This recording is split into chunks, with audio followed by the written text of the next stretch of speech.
Hello again. Hello once again, fellow YouTubers. Um, this is a video which I am going to talk about what I think about Montana.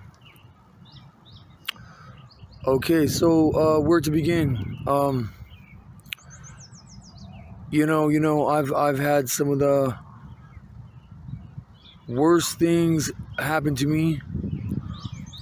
Only when I was in the rare places like Montana and a couple or a few other rare places. For y'all following along, I've been traveling here and there for 22 years. I've been to every single state except for Hawaii, and I've also been into a fair share of institutions. I have been locked up in Michigan, Montana, Southern California, and here. And when I was locked up in Michigan, there was pretty much, for the most part, no verbal or physical altercations, at least worth mentioning. It was pretty pleasant for the most part. That was when I was in Michigan, locked up there. Didn't matter if I was in a jail in northern Michigan. Didn't matter if I was in that forensic unit 8 hours south of northern Michigan. And I'm talking about Marquette, Michigan, that college town right by Lake Superior.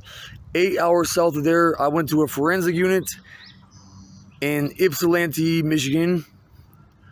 Yeah, and it's like I've hardly ever witnessed any verbal or physical altercations worth mentioning. And then it was like pretty much every institution after that. There was consistently verbal and physical altercations all the time. That was when I was in Montana, Southern California, and here I've witnessed that. And but in Montana, because even when I was locked up in Michigan, even when I was in the community of Michigan,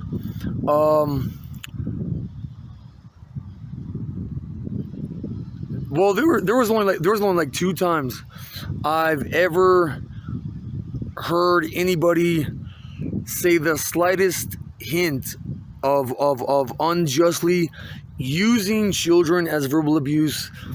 And it was 2 different people.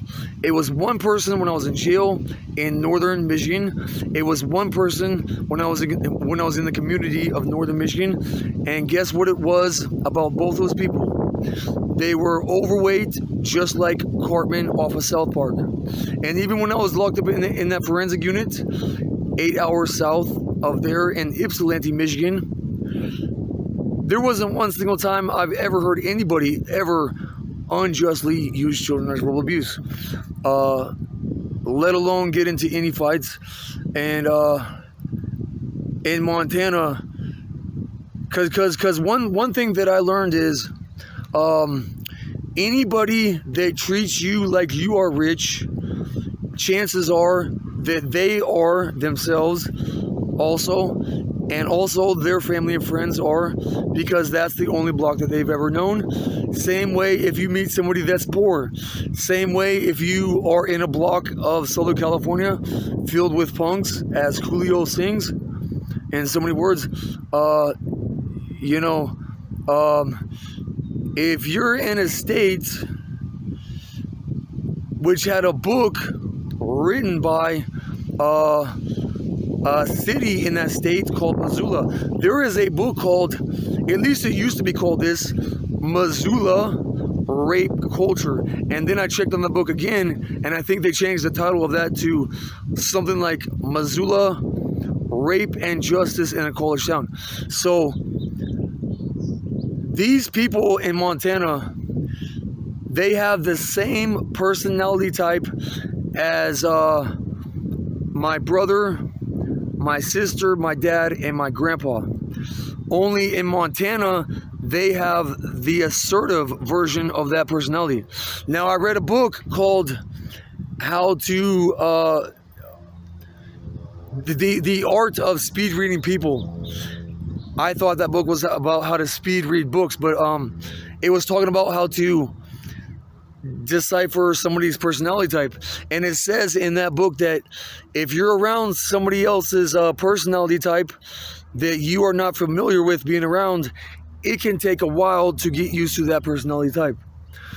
Now, according to this website, 16personalities.com, Montana is ranked number 1 to have the most of the assertive kind of that personality type, known as the mediators, the introvert, intuitive feeler perceivers.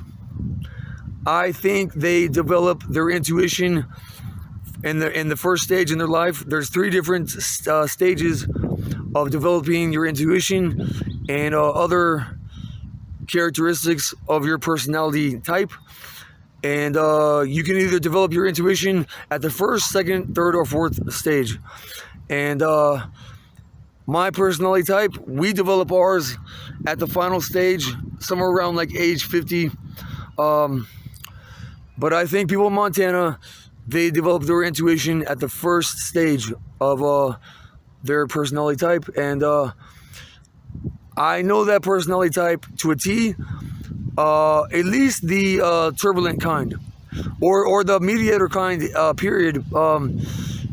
Just like a person playing chess who's used to playing a certain chess opening is very familiar with a certain chess opening, okay? You eventually begin to learn every aspect of that certain chess opening, just like somebody's personality type.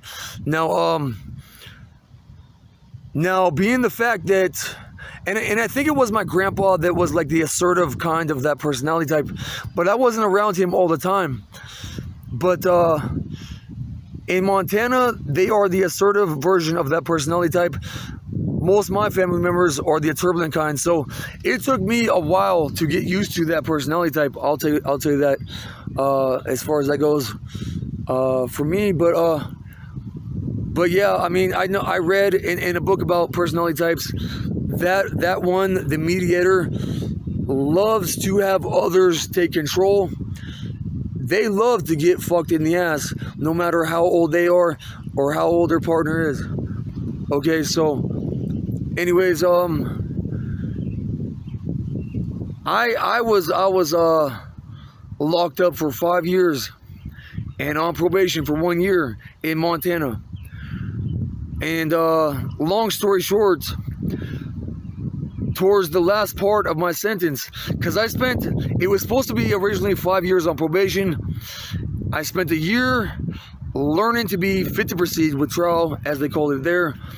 And then I was going to serve the rest of my 5 years on probation, and I only had like 4 years left. Okay, so I purposely failed my probation because those haters didn't like me. And they were making life hard for me on the outside, so I went back to being locked up. And I had like 3 years and 8 months, 3 years, 10 months, almost 4 years left of my sentence. And I don't know what these people did to the food and or water I drank, but it was almost every single last meal I ate for months and years on end. Shortly after I ate breakfast, lunch, and or dinner. If it didn't happen all the meals during the day, it happened at least once a day, 1 meal a day, once a day. Shortly after I ate, I would start to have gag reflexes. And so these people know that I'm into child marriage, which my intentions are legit, okay? Anybody that talks about doing anything. Like for instance, if you want to change your name, you can actually do a name change. And if you have thousands of dollars racked up in credit card debt, you don't even have to pay that debt back if you change your name. Okay, so, but if you're changing your name for illegal purposes, to run away from crimes, because I bought this printout ebook on how to change your name, and I'm not just talking about doing a legal name change where you change everything of your ID but like your social security number. I'm talking about how to change your birth certificate information and even your social security number. And you could order your birth certificate. You know those people that forge checks by washing those checks ink off with certain chemicals? You could actually wash the ink off of your birth certificate, forge a different name on your birth certificate. If you go to Social Security with a legitimate enough reason, you could change your whole Social Security card and Social Security number. And so even though that you are tampering with a federal document, it is actually not technically illegal to do that. It has to do with your intent. If you do not have illegal intentions, then what you are doing is legit. Child marriage is legit, okay? There are certain states and countries, for y'all following along, where there's no minimum age limit for marriage. As long as you don't use the girl, as long as you don't cheat on her, as long as you stay married to her forever, that is legit, okay? So, this state, Helena, Montana, which I have lived in Helena, the homeless shelter there, and I've lived in East Helena, where two young girls whose parents' house I was staying at would flirt with me and do seductive body language towards me, as they do in Mexico, where it's legal to consent even to casual sex. We're not even talking about marriage. We're talking about casual sex. It's legal to consent to casual sex in certain places of Mexico at least age 12. Okay, these people have been to Mexico. Their dad has told me that. I have met somebody that was part Mexican that exuded the same characteristics that those characters exuded, okay? And I have heard that MSP, the Montana State Prison, has the highest percentage rate of what they call sex offenders than any other institution around in the U.S. Helena, Montana is ranked number 2 or 3 to have the most of what they call sex offenders. So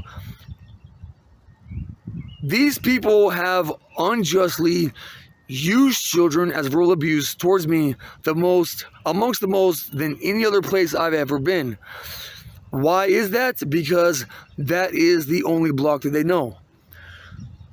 They assume the worst. They misinterpreted the whole situation. They catastrophized and assumed the worst. Okay?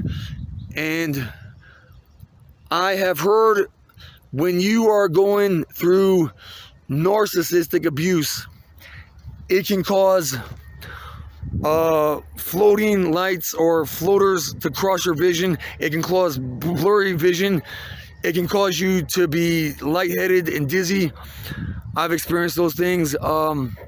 It can cause you to have GERD, gag reflexes. I just found that out just recently. I found out that overeating, over drinking can cause that to happen. And also, if you lay down with your head flat against the bed, because they would overfeed us, give us lots to drink, plus they gave us a really thin pillow. Whatever they did, it was really messed up. And they're some of the most violent people around. For those reasons, I don't represent for Montana either. Till next time, bye for now.